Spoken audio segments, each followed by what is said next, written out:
Bonjour les amis, bienvenue dans The Mic Unlocked. Aujourd'hui, nouvelle invitée et pas des moindres. Mon invitée aujourd'hui, elle a fait quelque chose que beaucoup de personnes rêveraient de faire et n'osent pas faire. Elle a tout simplement quitté son job, pris son appareil photo et fait quelque chose de ses mains, construire quelque chose de ses mains. Et elle a fait ça avec de la confiance, avec des doutes et on va découvrir ça ensemble. Nora, bienvenue. Merci. Ça fait plaisir de t'avoir, merci. Mais merci, c'est réciproque. Avant la photo, qui était Nora? Avant la photo, qui j'étais? Bah, j'étais une personne qui rentrait dans des cases, voilà, qui avait fait un cursus scolaire totalement classique dans le milieu de la banque, de l'assurance. Voilà, un peu le cursus qu'on attend de nous. Qu'est-ce qui a fait que tu as décidé un beau jour de te mettre à fond dans ta passion? C'est la mort de mon père. Quand il est décédé, c'était un immigré qui est venu en France pour travailler, alors qui, malgré lui, avait la place d'aîné de la famille. Et donc, il a dû subvenir aux besoins de sa famille ici et au pays. Donc, voilà, d'être salarié, ouvrier, de travailler durement. Donc, il nous a toujours poussé à faire des études, à travailler, à rentrer dans la case voilà, du CDI et de ce qu'on attendait en fait de nous, en fait, C'est ça. de nous en tant qu'enfant d'immigrés, voilà, d'être vraiment dans ces cases-là. Et quand il est décédé, j'ai réalisé qu'à son décès, les seules personnes qui étaient là, c'était sa famille et ses enfants, Ouais, en l'occurrence. Et que le monde professionnel, il n'est pas là en fait. Et que la seule chose qui reste quand tu pars, c'est tes enfants, c'est tes souvenirs. ouais. Et c'est pas l'argent que tu as pu laisser ou transmettre ou les biens immobiliers. Et quand il est décédé, il y a eu voilà, il y a une graine qui est née dans ma tête qui a mis beaucoup d'années à naître et à grandir.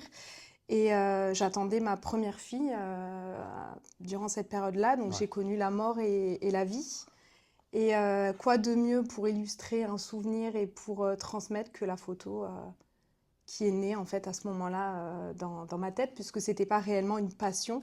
La photo pour moi c'était vraiment le meilleur moyen d'illustrer un souvenir et d'illustrer une vie Ouais. au travers de la photographie. C'est fort ce que tu Ouais. racontes.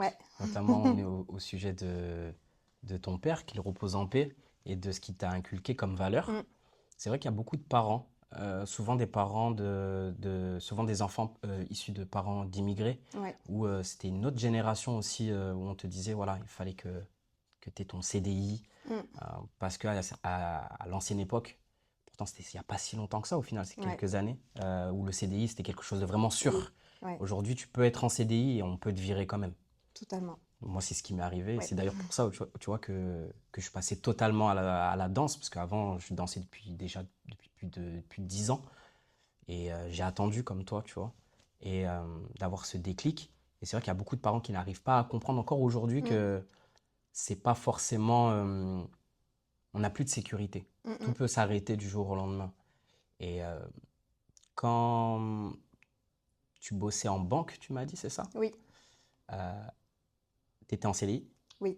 Quand tu as posé ta démission, quelle était quels ont été les sentiments ou le sentiment qui t'a traversé? Ça a été la peur, ça a été Euh, le manque de confiance, qu'est-ce que ça a été? alors moi, j'ai une manière de fonctionner qui est assez particulière. C'est que moi, je saute et après, je réfléchis au parachute. Ok. Et Ah ouais. ça s'est vraiment passé comme ça. C'est-à-dire que je venais d'avoir Isaac, donc mon deuxième enfant, qui était en bas âge, donc en congé parental.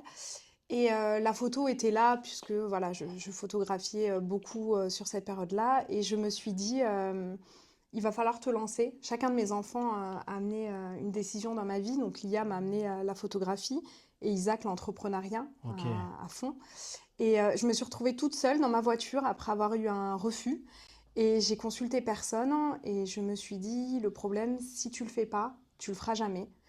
Donc démissionne. Et je l'ai fait par Hmm. téléphone de manière voilà, décisionnelle et seule. Et je me suis dit, merde, qu'est-ce que t'as fait? Je me suis dit, qu'est-ce que t'as fait? Est-ce que tu vas pas le regretter? Beaucoup, beaucoup, beaucoup de peur. Beaucoup de peur parce que je me séparais aussi du père de mes enfants. Donc c'était une décision qui était lourde de sens puisque j'allais me retrouver seule Ouais, avec 2 enfants à ma charge financière et il a fallu, voilà, il a fallu rebondir et j'avais l'intime conviction que si je ne prenais pas cette décision-là, je ne la prendrais jamais. Parce qu'en étant seule, avec 2 enfants, en étant en CDI dans une boîte, j'aurais jamais démissionné. Et me retrouver vraiment dans le vide, sans parachute, ça t'oblige en fait à trouver une solution. d'accord. Donc j'ai sauté et ça a été un soulagement, mais aussi la naissance de toutes les angoisses et de toutes les peurs qu'on peut avoir, non seulement parce que on perd cette stabilité, mais aussi parce qu'on a une double responsabilité, la nôtre, mais surtout celle de nos enfants. Ouais, c'est vrai. Voilà. C'est très Mm, très mm. fort ce que tu dis. Et mais grande question, est-ce que tu aurais fait le même choix si tu n'avais pas eu tes enfants? Je pense pas.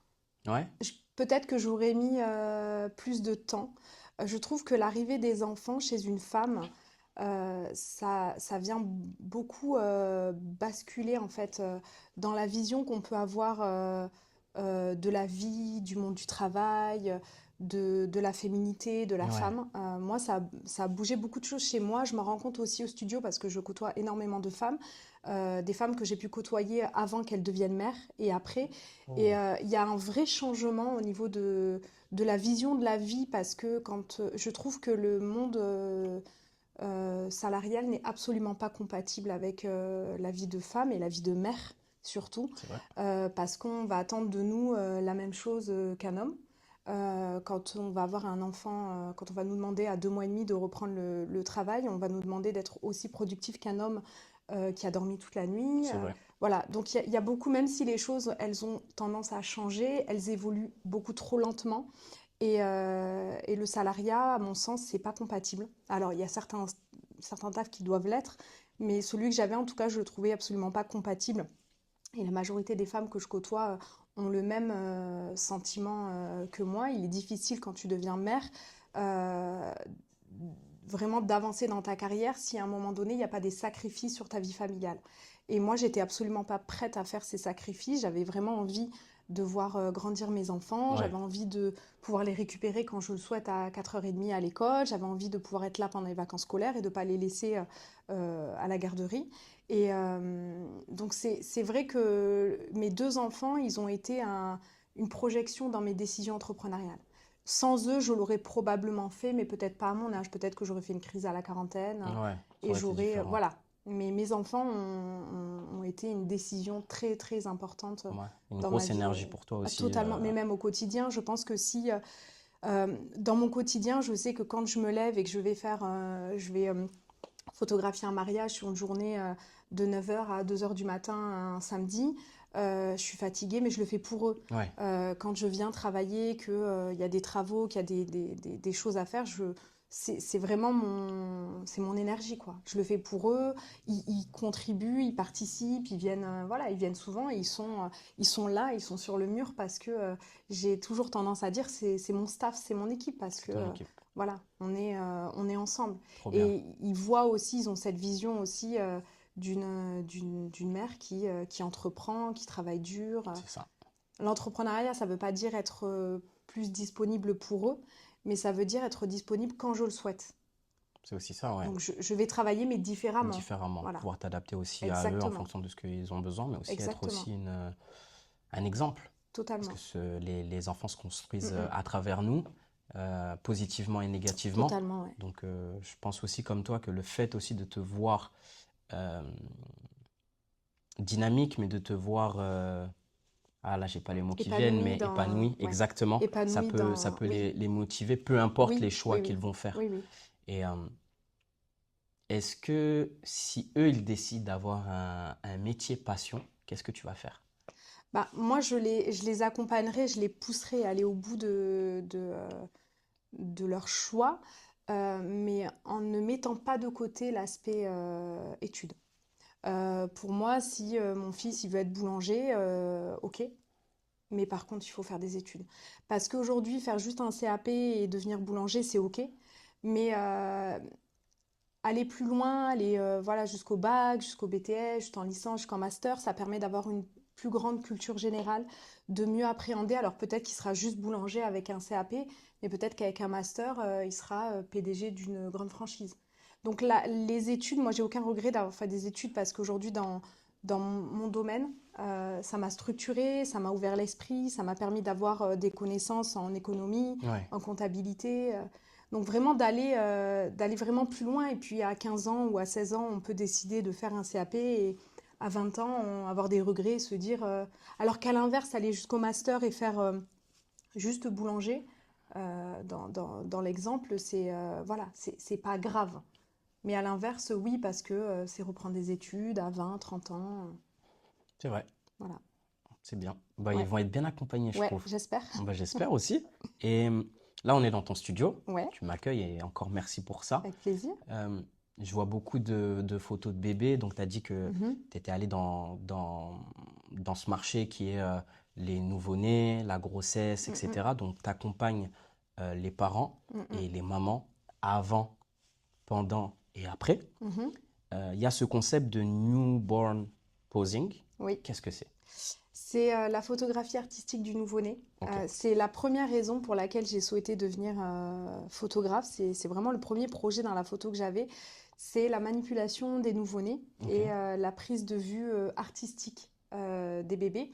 C'est un concept qui n'existait pas beaucoup en France à l'époque. Maintenant, c'est un petit peu plus répandu. Et c'est photographier le bébé et reproduire un peu la vie intra-utérine. ok. Euh, donc c'est un peu, moi je décris ça aux parents comme un mini spa, parce qu'on ne manipule pas de manière violente ou autre l'enfant. Au contraire, en fait, on le bascule vraiment dans un état de détente et on lui rappelle en fait la vie qu'il avait dans le ventre de sa maman par différents outils qu'on met en place tout au long de la séance. Super. Et pour ça, tu as été formé ou Oui, toi-même, tu es allé chercher les informations? alors je me suis formée, alors j'ai été chercher beaucoup d'infos parce que je suis devenue photographe en autodidacte. Ok, J'ai été chercher beaucoup d'informations. Celle-ci, pour moi, c'est une des premières formations que j'ai faites parce que pour moi, il était impossible que je manipule un nouveau-né sans avoir cette question de formation, de sécurité, que ce soit voilà, la sécurité du bébé, l'hygiène, etc. trop bien. Donc avant de commencer, même si j'avais déjà un gros bagage derrière, et avant de manipuler le bébé, j'ai été me former auprès de Deborah Catiola, qui est une photographe très connue en France. Ok. Et tu as eu uniquement une formation photo par rapport au nouveau-né ou tu es allé voir, parce que ça reste quand même des enfants. Mhm. Est-ce que c'est uniquement à travers la photo ou tu es allé voir, je sais pas, peut-être une infirmière ou d'autres personnes qui puissent manipuler pour t'apporter quelque chose en plus ou il n'y avait pas besoin, il y avait déjà Euh, tout dans la formation que tu alors avais? dans la formation, il y avait déjà tout parce que ce Ah, trop bien. travail, il avait déjà été fait en amont par la photographe en question. Mais après, dans mon quotidien, que ce soit dans mon quotidien de maman, dans mon quotidien auprès des professionnels de santé que je peux rencontrer, ou même de clients, hein. J'ai des clients ostéopathes, kinés, médecins qui viennent, donc je suis toujours preneuse de voilà, certaines infos, de tips. Donc il y a plein de manipulations que j'ai appris après coup D'accord. d'ostéopathes, de kinés ou même de mamans, de grand-mères qui avaient des techniques pour endormir, pour manipuler Ah, trop les bien. bébés. Ouais. Tu as un style très identifiable. C'est un ton assez doux, Mhm. assez poétique. Euh, D'où est venue cette idée de travailler les photos, l'image de cette manière? C'est vraiment après le décès de mon père. J'avais en tête, mais c'est né, ça paraît tellement lucide quand je le dis, tellement clair, mais c'est vraiment pas arrivé comme ça.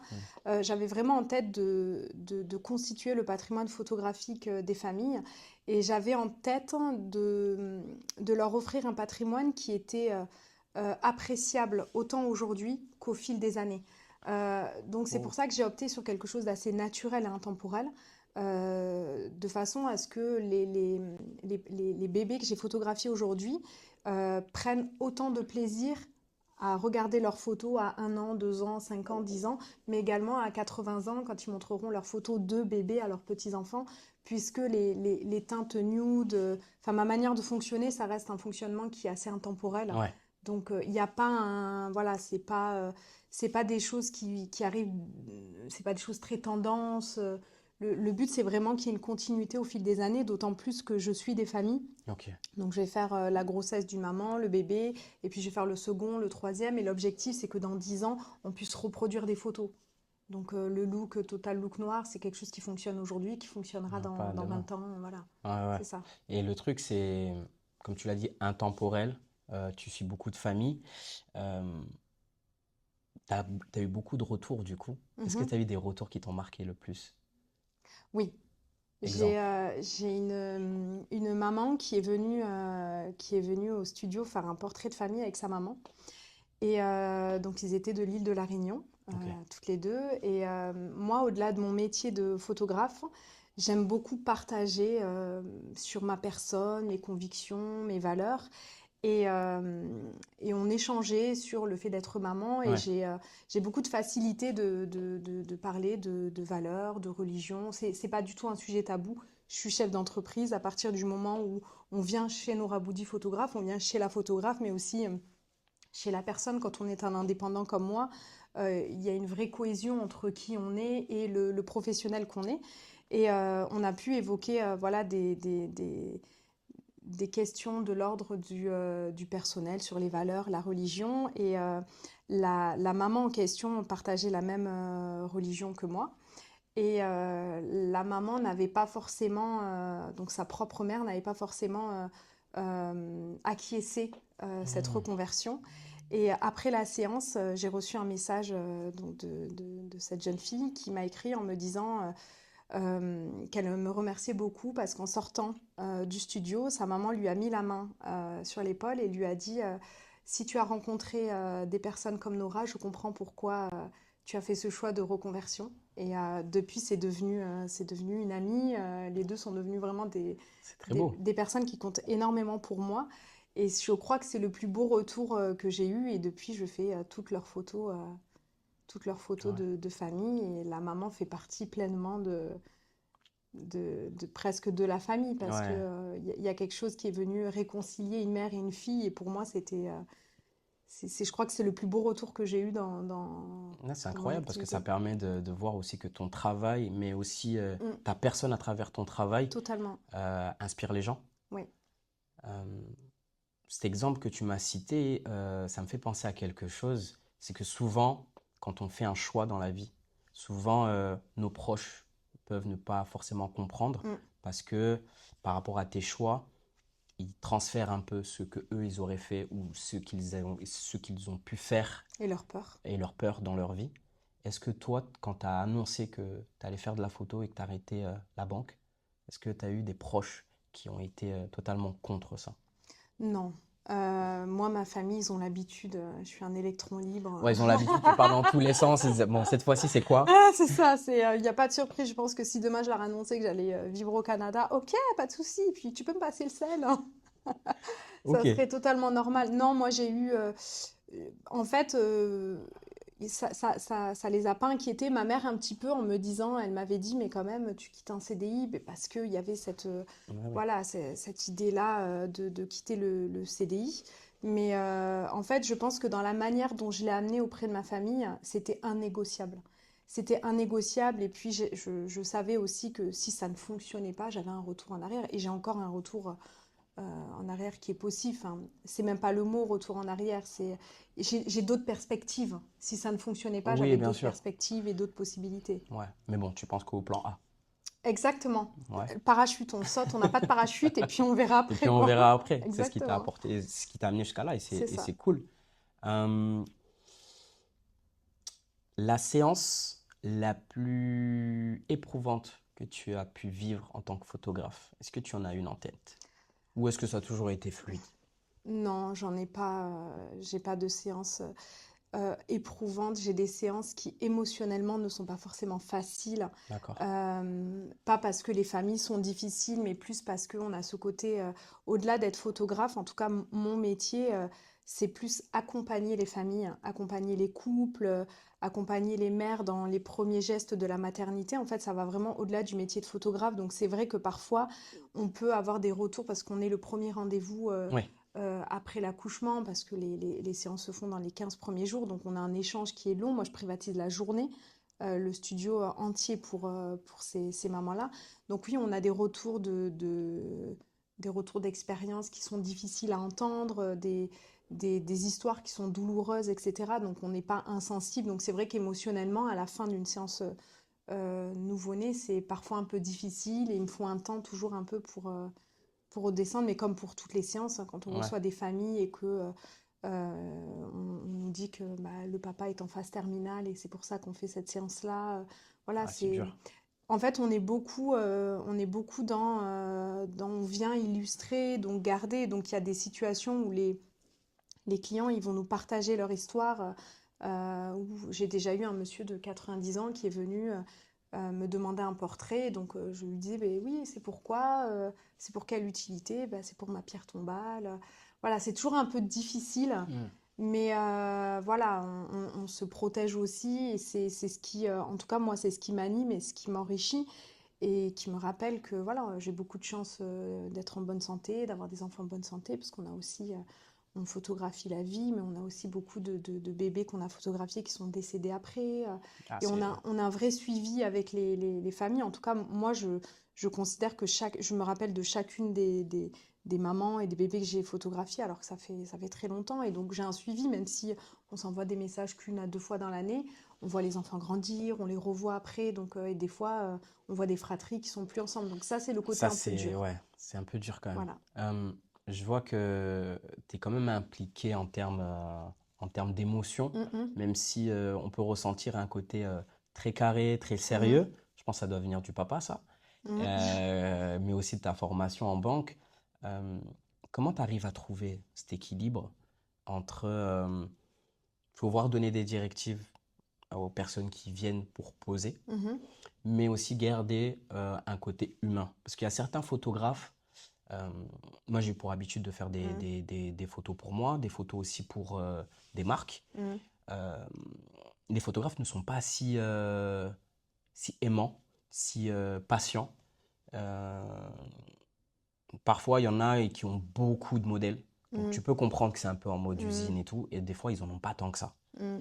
Toi, par rapport à eux, comment tu te places? Comment tu réussis à avoir ce côté-là? Parce que quand on lit les avis, les retours sur Mm. toi, c'est des avis vraiment de dingue. Des fois, tu as des avis qui sont très poignants. Et je me suis posé la question, comment toi, tu arrives à avoir cet équilibre-là? Ça me fait rire, je me dis, il a lu mes avis, quoi. Je lis tout. 5 sur 5. Alors, je l'entends, la particularité de mon métier, parce que le métier de photographe, c'est très large, hein. Moi, je suis dans un réseau de photographes où on a tous des personnalités différentes parce qu'on a aussi des activités totalement différentes. Tu prends un photographe de Urbex, ça n'a rien à voir avec ce que moi je fais. Donc, on nous met tous dans la même catégorie, mais on est vraiment totalement différents. Ok. Moi, je travaille avec des familles, je travaille avec des enfants, je travaille avec des mamans, je travaille avec l'émotion. Donc, je travaille avec des humains. Donc, on est obligé d'avoir ce côté, si on n'aime pas les gens, on ne fait pas ce métier.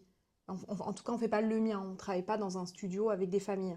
Euh, si, si dans le cadre de la mode, par exemple, d'un photographe mode, ce qu'on attend de lui, c'est pas d'être empathique. Ce qu'on attend de lui, c'est de sortir une marque, de prendre en photo, voilà, des modèles. Donc logiquement, devant lui, il est censé avoir des professionnels, des mannequins qui sont pas là pour être chouchoutés ou voilà. Donc il y a un rapport qui est totalement différent. Donc ça ne veut pas dire que l'un fait mieux que l'autre. C'est juste qu'il faut savoir se positionner. Moi, je fais les photos de foot. Donc pour les clubs de foot, je suis absolument pas la même personne. Quand on a 800 licenciés, 800 footballeurs à photographier, on va pas les chouchouter. Ouais, t'es Voilà, direct. exactement. Et après, à côté de ça, si voilà, j'ai des petits, au foot, je fais l'école du foot, donc je peux avoir des petits de 5 6 ans. On va faire plus attention, évidemment, mais quand on a des seniors, on y va à la chaîne, on n'est Hmm. pas... voilà, tout dépend en fait du contexte. Dans un contexte familial, on va être plus empathique, plus bienveillant, Ouais. mais pareil, si tu m'emmènes sur une presta où il faut sortir une mode, un vêtement de mode ou quoi, et que j'ai 6 mannequins devant, bon, bien sûr, hein, il y a toujours le respect, etc. Mais la relation n'est pas la même. Pas la même. Euh, Ce podcast-là, c'est pour ouvrir un peu les consciences. Mhm, On parle artistique, mais on parle aussi entrepreneuriat. mhm, Et là, on va parler un peu côté business. mhm, Euh, Parce que tu as dit un truc de très intéressant, c'est que tu travaillais en banque. Euh, pour les formations que tu as pu faire, est-ce que tu les as faites pendant que tu travaillais? Donc, ça t'a permis d'avoir une entrée d'argent et ensuite, avec cet argent-là, tu t'es formé, tu as acheté ton premier boîtier? Ou est-ce que tu as abandonné en premier, tu as lâché et mhm. ensuite tu as fait le reste? Comment ça s'est fait pour toi? Bah, pas de parachute. Ouais, Non, je rigole. Oui et non. C'est-à-dire que la photo est rentrée dans ma vie en 2015. Je suis restée quand même salariée jusqu'en 2020. d'accord. Donc j'ai mis 5 ans durant lesquels voilà, c'était un peu entre deux. Pour moi, c'était inconcevable, c'était pas possible d'être photographe professionnel et d'avoir un salaire tous les mois. Enfin, dans ma tête, c'était pas encore né. Hmm, C'était vraiment une passion. Donc j'ai commencé à me former en parallèle, à travailler. Voilà, j'avais ouvert une micro-entreprise en parallèle. Donc j'essayais un peu d'associer les deux, mais pour moi, c'était plus un moyen de d'arrondir les fins de mois qu'une activité ouais, principale. Et finalement, avec beaucoup de recul, c'était plus une manière de préparer en fait ce grand saut sans parachute. d'accord. Parce que quand je dis j'ai pas de parachute, au final, quand je fais un bilan de ma vie, je pense que inconsciemment, j'avais déjà préparé ce parachute parce que quand j'ai pris la décision de me lancer dans l'entrepreneuriat Ouais, et de quitter le monde du salariat, j'avais déjà mes appareils photo, j'avais déjà une notoriété, j'avais déjà une clientèle, donc j'avais déjà pas mal de pas mal de bases, choses. d'autant plus que je reprenais le studio d'un photographe déjà existant qui était parti. Donc je récupérais également une partie de sa clientèle. Donc ça, voilà, c'était un concours de circonstances qui a fait que. Mais le lancement dans l'entrepreneuriat, il a été radical parce que déjà c'était période après Covid, Ouais, donc c'était un peu compliqué et il a fallu beaucoup travailler, il a fallu prendre des prestations alimentaires. Donc ça a été 2 années d'efforts intenses pour pouvoir ensuite arriver à la vie que je peux avoir aujourd'hui, où je suis quand même plus sélective quant au contrat que je prends. Et ouais, il t'a au... fallu un temps avant d'arriver jusqu'à là, Oui, bien sûr, oui, des oui, étapes. il m'a fallu un temps, mais c'est vrai que quand j'ai pris la décision de partir, je suis pas partie à nu. J'avais quand même mes appareils photo, je n'aurais jamais sauté sans avoir déjà cette maîtrise de la photo, de la partie technique, sans avoir déjà un nom, D'accord. une communauté, je l'aurais pas fait. C'est quelque chose que tu as beaucoup travaillé. Oui, bah, Dans j'ai mis 5 ans, hein. 5 ans. Dans le côté formation, parce que tu as dit autodidacte, tu es allé te former à distance, Mhm, parce qu'aujourd'hui, il y a des formations à mhm, distance partout. YouTube aussi mhm. est vraiment une source de formation incroyable. Ou tu es parti là-dedans, ou tu as trouvé des photographes ou une photographe qui était intéressante, que tu as aimé le style, et tu es parti la voir en physique, avoir une formation en physique, ou tu as fait les deux? Comment tu as fait? Non, alors d'abord, j'ai passé des nuits sur YouTube. Ok. Alors quand on me dit, ah, mais moi je sais pas faire, en fait c'est juste de la bonne volonté, hein. Aujourd'hui, YouTube, tout est gratuit, tout est accessible. Donc j'avais passé, mais vraiment des nuits sur YouTube à regarder des tutos, à Ouais, essayer avec mon appareil photo. Je mettais des peluches de mes enfants et je les prenais en photo pour gérer les lumières, pour voir en fait en direct. Donc je me suis formée très longtemps sur YouTube. Et sur le terrain aussi, les mariages, ça m'a beaucoup aidé. Au début, je faisais des petits mariages, donc ça te met aussi en condition. Et une fois que j'avais toute cette maîtrise euh, de tout ce qui était technique, que ce soit en lumière naturelle ou artificielle, j'ai fait ma première formation nouveau-né. Et depuis, j'essaie de me former au moins une fois par an c'est euh, bien. pour avoir voilà, les nouveautés, les tendances. Voilà, des nouveautés, des tendances que j'utilise pas forcément, mais pour me laisser aussi la possibilité d'avoir une autre vision. D'accord. Au moins, tu as ouais, t'as le maximum de Exactement, connaissances. ouais. Et comme ça, si l'idée vient ou si on te le demande, Mm, mm, tu mm. peux le maîtriser. Ouais. Donc c'est bien, tu as commencé à chercher les bases par toi-même. Mm, mm. Et ensuite, tu t'es formé dans vraiment la niche que tu voulais. Euh, Pourquoi cette niche? Alors, tu m'as dit oui, euh, par rapport à ton vécu, Mhm. mais parfois le vécu ne veut pas tout dire. Parce qu'il y a des niches dans lesquelles il y a beaucoup d'argent à se faire. Mm, Les mariages, par exemple. mm, Quand tu vas sur YouTube, où pas mal mm. de formateurs disent, allez en mariage, c'est là où il y a l'argent. Pourquoi avoir choisi cette niche? Bah, au début, c'était vraiment parce que j'étais en plein dedans, hein. J'étais Ouais, dans la maternité, donc c'était quelque chose qui me parlait, qui me touchait. Il y avait aussi cette question de constituer un patrimoine, et quoi de mieux pour constituer un patrimoine que le commencer avant même la naissance. Donc c'était vraiment cette question de maternité qui m'incombait à moi. ouais, Mais avec les années, j'ai quand même ouvert d'autres perspectives, mais qui sont aussi cohérentes, puisque en étant dans l'entrepreneuriat, en accompagnant aussi les entrepreneurs, j'ai commencé à rentrer dans la niche des portraits corporate, du pro, voilà, de tout ce qui était autour de l'image l'image. professionnelle, D'accord. qui allait en fait, c'était une continuité qui était à mon sens totalement logique, parce qu'en plus, si on veut faire un parallèle, c'est que je reçois des mamans, eh, avant qu'elles soient mamans, elles deviennent mamans, elles ont cette envie de basculer dans l'entrepreneuriat, et parfois elles-mêmes deviennent entrepreneuses, et elles Ouais, font appel à moi, que ce soit pour de la création de contenu, pour des portraits pro. Et donc c'était naturellement en fait d'accord. que c'est venu à moi, tout comme les associations et le foot. Mes enfants ont commencé à faire des activités en club, et c'est venu naturellement. Ouais, de rencontres, Exactement. le Ouais. réseau. Euh, Quelles ont été tes barrières, les choses sur lesquelles tu as pu buter dans ton cheminement dans l'entrepreneuriat au niveau de la photo? Est-ce que tu as eu des moments qui t'ont empêché d'avancer ou tu as dû résoudre le problème? Bah, on est limité quand on est limité sur certains événements de notre vie. Donc il y a des moments où je pouvais pas aller plus loin. C'est-à-dire que moi j'aurais adoré organiser des séminaires à l'étranger, aller shooter à l'étranger, mais la vie fait que Ouais. voilà, on a des enfants, donc c'est plus ces responsabilités-là. Mhm.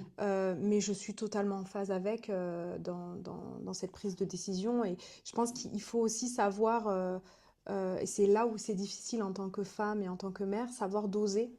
Et c'est très difficile quand on est dans l'entrepreneuriat, parce que quand on est salarié, on a nos horaires, et bon, même si on finit à 18 h, on sait que le soir, c'est la famille. Mais c'est vraiment de réussir à se dire, bon, ben là, je vais refuser une prestation parce qu'il faut que je sois un peu plus avec mes enfants. Et c'est pas facile. C'est un vrai, ça demande beaucoup de travail de réussir à dire non. À non à un projet à l'étranger, non à un mariage un week-end, parce que c'est un week-end où les enfants sont avec moi. Ouais. Donc c'est plus ça, mais ça m'a aussi permis de me protéger et de Ok. pas faire un burn-out comme certaines consoeurs ont pu faire, parce que on dit oui à tout, et alors on éclate tout, hein, parce qu'on éclate en notoriété, en chiffre d'affaires, mais derrière on est épuisé, et en fait il n'y a rien qui fonctionne, que ce soit à la maison ou au travail. Ouais, parce qu'on n'a pas réussi à trouver l'équilibre. Ouais, c'est ça. Et moi je pars du principe que il faut d'abord prendre soin de soi, mais vraiment de soi, de sa personne. Il faut s'oxygéner, il faut s'occuper de soi pour pouvoir s'occuper convenablement et correctement de sa famille, mais aussi de son business. Et quand on est des structures comme nous, l'humain qu'il y a derrière, il prime avant tout, parce que si l'humain ne va pas bien, la société, elle peut pas avancer, la maison peut pas avancer. Clairement. Ouais, ça fait un effet domino Ouais, après. donc je dirais vraiment l'aspect, voilà, responsabilité et vie perso, mais sans regret, parce que ça me permet, au bout de 10 ans, d'adorer ce que je fais, et de prendre toujours autant de plaisir C'est et de pas me important. lasser. Oui, C'est important.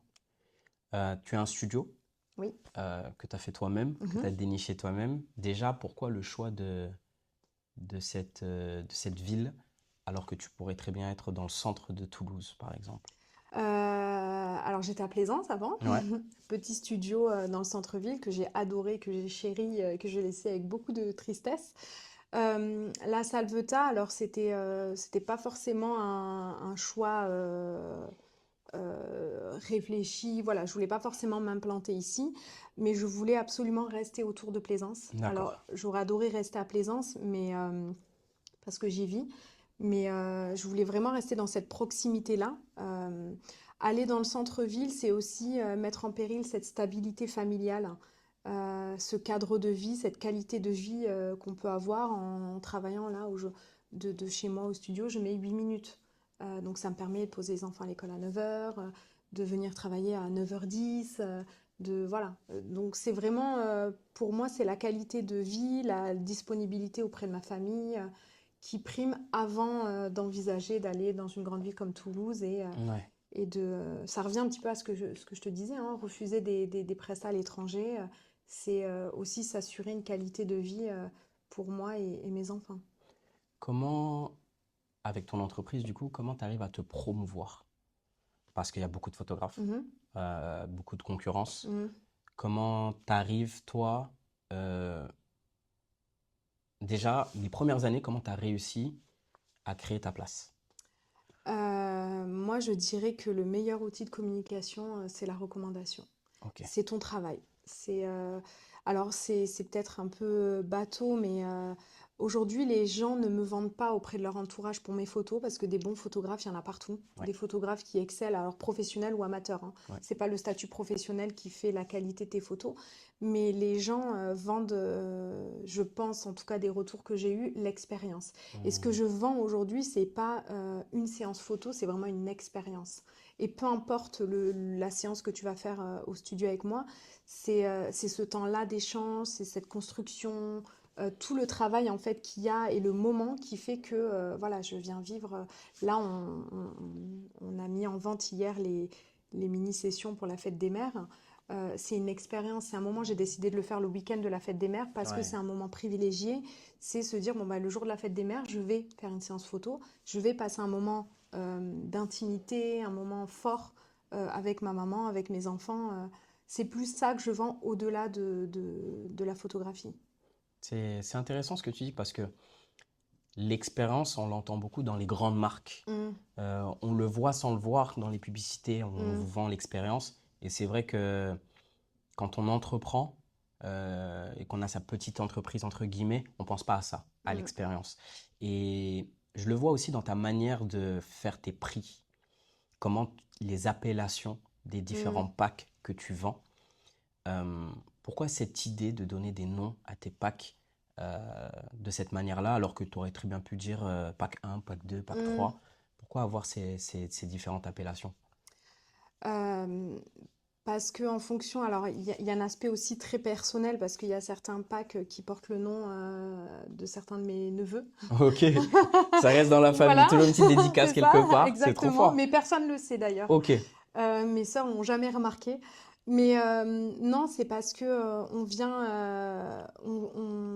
vient en fait mettre en avant, par exemple pour les grossesses, j'ai choisi des appellations avec des consonances particulières. euh, Parce que en fait, ça s'est fait naturellement en fonction des petites. Il n'y en a pas une qui est au-dessus de l'autre, si ok. ce n'est au niveau de la tarification. Moi, je le dis à toutes mes clientes, peu importe la formule que vous allez choisir, l'expérience est identique. Là où on va avoir une différence, c'est sur la quantité de photos. Mais une maman qui prendra une séance à 5 photos ne sera pas moins bien accompagnée ou moins traitée qu'une maman qui prendra C'est bon à un savoir pack ça. de 20 photos. Non, non, pour moi, c'est important. Et je le dis, hein, de toute façon, je leur dis quand elles n'arrivent pas à choisir, je leur dis, vous pouvez partir sur la Formule A5 et le jour de la séance, on pourra basculer. Ouais, Voilà. Mais c'est plus pour... bon, bah, de toute façon, il faut structurer. Donc, on est oui, obligé oui. de structurer. Donc là, c'est le côté un peu carré. Mais c'est plus pour se projeter et pour leur permettre aussi d'avoir une idée de ce qui leur attend. D'accord. En termes de prix, euh, comment tu fixes tes prix? Est-ce que c'est par rapport à la concurrence? Est-ce que c'est par rapport à ce que tu t'inspires, parce que tu t'es Mhm. beaucoup inspiré de l'étranger, de ce qui se Mhm. passait? Ou est-ce que c'est plus toi par rapport à ce que tu proposes, Mhm. t'estimes que c'est temps? Comment tu fais? En fait, au début, quand j'ai commencé, j'ai regardé un petit peu les prix sur le Mhm. marché, un peu comme tous les photographes, et puis je me suis dit, mais ça va de 50 à 1 500 euros, quoi. Donc le marché, c'était pas du tout une référence.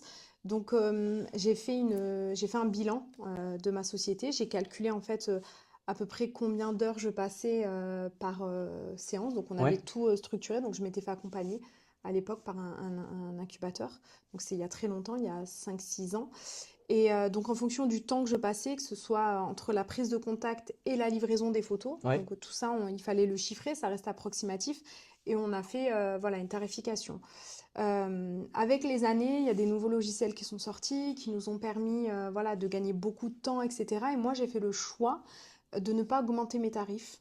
Ça fait à peu près 3 ans que j'ai les mêmes tarifs, hein, parce qu'en 3 ans, il y a eu une très forte évolution des logiciels avec l'arrivée de l'IA qui nous Hmm. permet de passer. Alors, les photographes ne seront pas contents de ce que je dis, Ouais, mais voilà, il y a des logiciels qui nous ont permis de gagner du temps en post-prod. Et donc, moi, sur mes tarifs, en tout cas, j'ai pris la décision sur les dernières années de ne pas, d'accord. voilà, de ne pas augmenter. Là, on a l'inflation voilà, qui augmente. Donc, cette année, il y aura probablement une augmentation. Mais voilà, en tout cas, j'avais fait vraiment une étude. J'avais posé toutes mes séances. J'avais pendant presque un mois noté contact client, arrivé. Et à chaque fois, je notais le nombre d'heures que je passais pour essayer de sortir un tarif horaire. C'est Et cohérent. là, voilà, je suis un peu entre deux sur. Alors, j'avoue que je regarde plus ce qui se fait Ouais, autour. Moi, je suis en phase avec mes tarifs. Je suis en phase.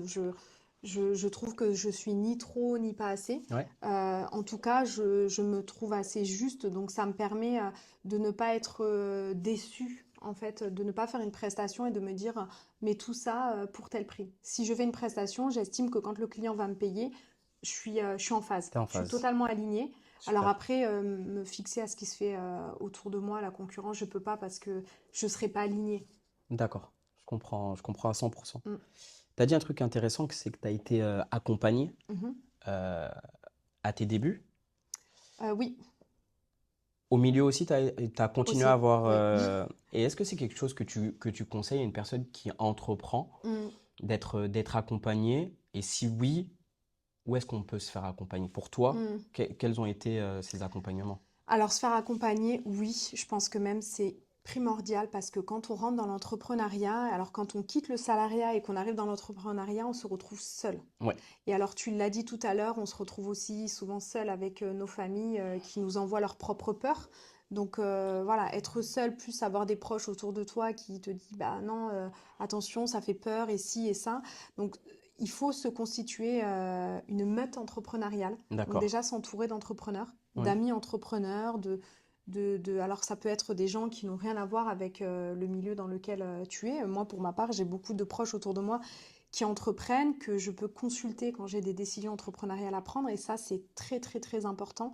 Des gens voilà, de confiance sur qui tu peux évoquer des problématiques professionnelles.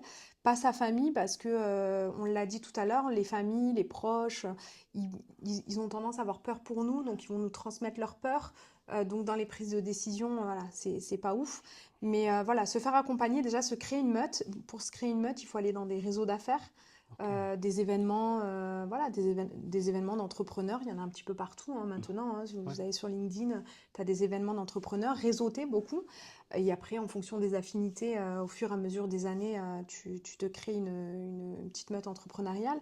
Et ensuite, moi, j'étais rentrée dans des assos voilà, de boosters entrepreneurial. Alors, bien il sûr. y en a partout qui sont pour beaucoup subventionnées, donc qui sont gratuites.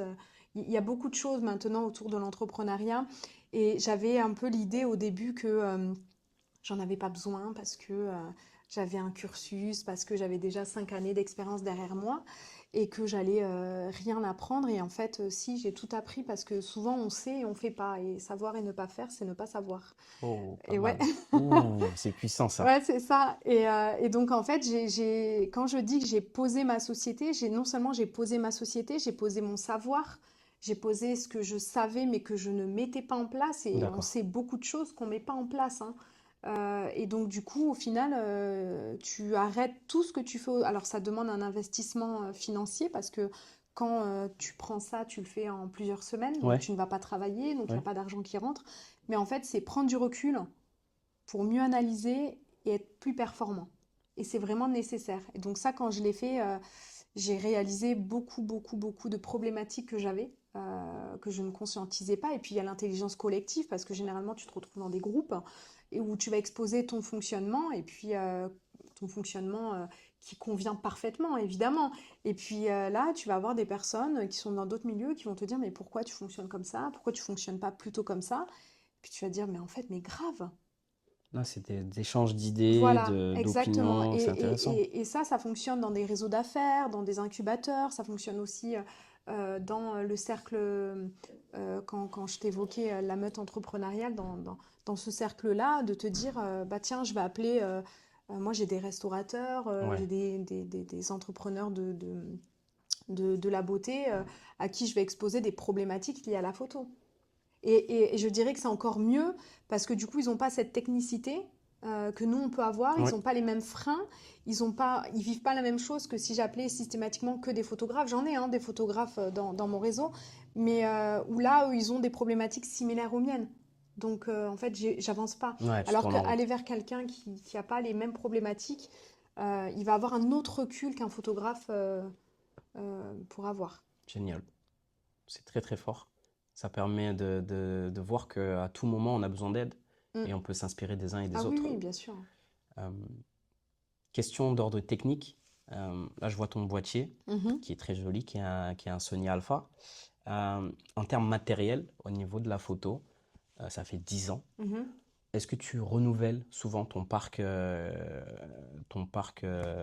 de matériel ou tu essaies de le garder assez longtemps pour pouvoir le maîtriser? Ou est-ce que tu essaies d'être toujours à l'affût des dernières Mm. technologies, du dernier matériel? Comment tu gères ça? Non, pas du tout. Moi, je suis très économe. Ok. Et d'ailleurs, un vendeur dans une boutique de photos me disait que c'était très féminin, que les femmes, on a tendance à avoir un boîtier et à le garder très longtemps, alors que Hmm. les hommes, ils ont plus tendance à racheter, voilà. Ouais, nous, on suit la tech. Ouais, c'est ça. Et c'est positif et négatif à Oui, la oui, fois, oui, parce que ouais. du coup, tu n'as pas le temps de Ben oui, réellement prendre exactement. ton boîtier et Moi, kiffer, j'ai quoi. acheté mon premier boîtier en 2015, que j'ai revendu très rapidement parce il me correspondait pas. Et ensuite, j'en ai acheté deux en même temps pour avoir deux boîtiers, parce que comme je fais de l'événementiel, c'est important d'avoir deux boîtiers pour avoir toujours un appareil de sécurité, ou une pour une focale longue et l'autre pour la focale courte. Donc j'avais ces deux appareils pendant presque 8 ans. Et j'ai changé en changeant de studio. Je me suis dit, ben, qui dit nouveau studio, qui dit nouveau boîtier. Donc je suis passée chez Sony, parce que j'étais pas chez Sony avant. T'étais où? Bon, J'étais chez Fuji. ok. Moi, je fais rien comme tout le monde. Ok. Oui, mais si on s'y connaît un petit peu, Oui, on sait qu'au niveau Fuji, ils sont très bons. la qualité d'image historique. Oui, Après, c'est vrai que Sony, c'est très technologique. oui. Pourquoi le choix d'être passé sur quelque chose qui est plus technologique que quelque chose qui est plus dans l'imagerie, dans Alors, le... j'ai gardé les deux, hein, Ok, parce que j'ai gardé, aujourd'hui j'ai 4 boîtiers. J'ai gardé Fuji. Alors maintenant, je les utilise de manière différente en fonction de ce que je fais. J'ai gardé Fuji pour les prestations mariage, pour les reportages. En studio, je voulais passer chez Sony parce que honnêtement, je voulais tester, hein. Moi, je suis pas une adepte du matériel. d'accord. J'avais testé à plusieurs reprises puisque tous mes confrères avaient Sony. J'avais aimé l'ergonomie. Mais il n'y a aucun aspect, voilà, il n'y a pas un aspect. Je sais qu'il y a des photographes qui sont très méticuleux sur la couleur, etc. Pas Ouais, du toi, tout, c'était moi. pas ça. Non, Ok. non, non. Euh, on a parlé d'entrepreneuriat, technologie, tout ça. Euh, Est-ce que la photographe se fait photographier? Oui, très peu. Très peu. Mais oui, et je trouve que c'est très difficile d'être derrière l'objectif. Pourquoi? Enfin, d'être devant plutôt. Je trouve que c'est vraiment pas facile, et c'est un exercice que j'essaie de faire 2, 3 fois par an. Ok. Déjà parce que je veux ce patrimoine photographique pour mes enfants et moi-même, Donc, déjà. vous faites des photos, tu les suis dans les Oui, oui, oui, années, oui, oui, oui, oui, même avec tes enfants. oui, oui, oui, bien sûr, C'est hein, fort. évidemment, c'est Ok. important, hein. Les cordonniers sont pas toujours les plus mal chaussés. C'est ce que j'allais Non, dire, non, ouais. Je me j'essaie dis, alors eux, je les prends en photo très régulièrement, ok. mais moi, avec eux, un petit peu moins, donc je le fais, et je trouve que c'est important de passer face à un objectif pour aussi se mettre à la place du client, et pour voir et vivre cette expérience qu'on Hmm, évoquait tout à l'heure. et voir comment la personne elle peut se ressentir, comment moi j'aimerais être rassurée. Ouais. Et c'est un peu un travail qui me permet de comprendre aussi mieux mon client. Parce que Ok. là, j'ai pas une personne qui arrive au studio en me disant non mais moi je sais poser, tout va bien, je suis hyper à l'aise. Généralement les gens sont un peu voilà un peu stressés, pas forcément à l'aise. Donc vivre une séance photo, c'est se mettre à la place du client et savoir mieux l'accompagner. Ok. Pas mal.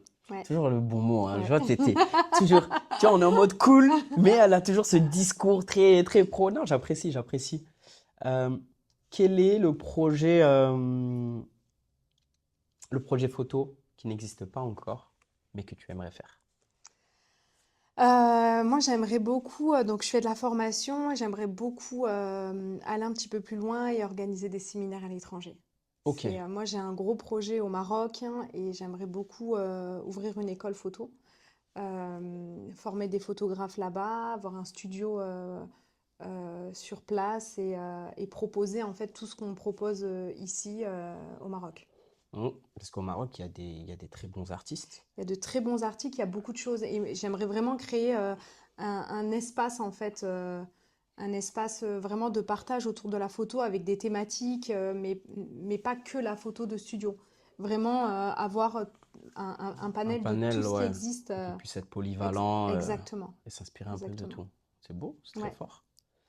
La phrase de mon podcast, c'est The Mic Unlocked, where stories unlock minds. Yes, but I don't Je speak sais, English. donc, donc je vais t'aider. Ça veut dire que ce podcast débloque les consciences. Mhm. Qu'est-ce que tu aimerais débloquer dans la conscience des autres à ton niveau? À mon niveau, j'aimerais. Alors, les autres, ça serait beaucoup les femmes. Ok. J'aimerais beaucoup leur dire que entreprendre, euh, entreprendre, travailler, c'est aussi éduquer. C'est s'éduquer, éduquer nos enfants, éduquer la société. Et être femme entrepreneuse, c'est prendre le volant de sa propre vie. Très fort, c'est Ouais, driver. ouais. La meilleure des Et manières est c'est d'être de soi. improviser. Et c'est improviser Ouais, aussi, gérer l'improvisation. improvisation. Comme toi, on saute en parachute, on voit Exactement. après. Ouais, c'est Je crois que ça. ça va être la phrase Ouais. de ce podcast. On saute et on voit après. Nora, merci. Exactement. Merci à toi. C'était cool. C'était très cool.